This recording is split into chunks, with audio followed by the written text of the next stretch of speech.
Why Nakshatra Lord is important? Because Nakshatra tells us our mindset and psychology. Rashi is all about what we want in life and Nakshatra helps us in how we will get it. इसलिए इन दोनों को हमेशा important माना जाता है while we are reading a chart. आप किसी एक पर्टिकुलर नक्षत्र में पैदा होते हैं, उसके तारा बल के अकॉर्डिंग उसका एक बेस्ट फ्रेंड होता है, यानी कि उस नक्षत्र से उसका 9th नक्षत्र।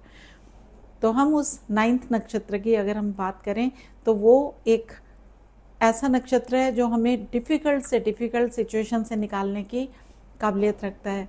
और जब भी हम लाइफ में स्ट्रक फील करते हैं और हेल्पलेस फील करते हैं और सर्वाइवल मोड के लिए भी हम स्ट्रगल कर रहे होते हैं, उस टाइम पे आपके लिए ये बेस्ट फ्रेंड हेल्प करने के लिए तैयार होता है। लेकिन how it will manifest into reality, how things will get into shape, उसके लिए आपको सिंपल सी एक रेमेडी करनी है। यानी कि उदाहरण दे रही हूँ आपको कि अगर आप पुष्य नक्षत्र में पैदा हुए तो ये शनि का नक्षत्र है।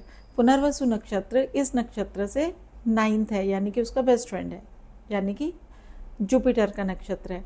तो आपको अपनी चार्ट के अंदर 11वां घर जो इच्छा पूर्ति का बोला जाता है, उस घर में जो भी साइन लिखा हुआ है उसकी दिशा में उस पर्टिकुलर बेस्ट फ्रेंड की रिलेट करती हुई कोई आर्टिकल प्लेस करनी है। उसके बाद आप पाएंगे कि आपके जीवन में चीज़ें बहुत इजी हो गई।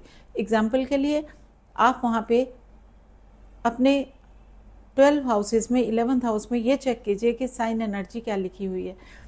3, 7, 11 लिखा है तो पश्चिम की दिशा, 1, 5, 9 लिखा है तो पूर्व की दिशा, 2, 6, 10 लिखा है तो दक्षिण की दिशा, 4, 8, 12 लिखा है तो नॉर्थ की डायरेक्शन। यानी कि आपको डायरेक्शंस अब समझ आ गए। अब आपको जैसे एग्जाम्पल के लिए मैंने कहा, तो आपने क्या करना है, अगर वहाँ 4 नंबर लिखा है तो वो गुरु की डायरेक्शन, नॉर्थ की डायरेक्शन हो गई। अब उसमें आपने गुरु से रिलेट करते हुए आर्टिकल रखने हैं। आप उधर अपने गुरु महाराज की फ़ोटो भी लगा सकते हैं, वहाँ पे गुरु की आर्टिकल्स यानी कि कोई रिलीजियस बुक्स भी प्लेस कर सकते हैं। ऐसे ही इन रेमेडीज़ को तैयार करके आप अपने जीवन को ईजी कर सकते हैं। या फिर आप हमसे भी एक सेशन लेके अपनी रेमेडीज़ को ईज़िली शेप अप करा सकते हैं। Thank you so much.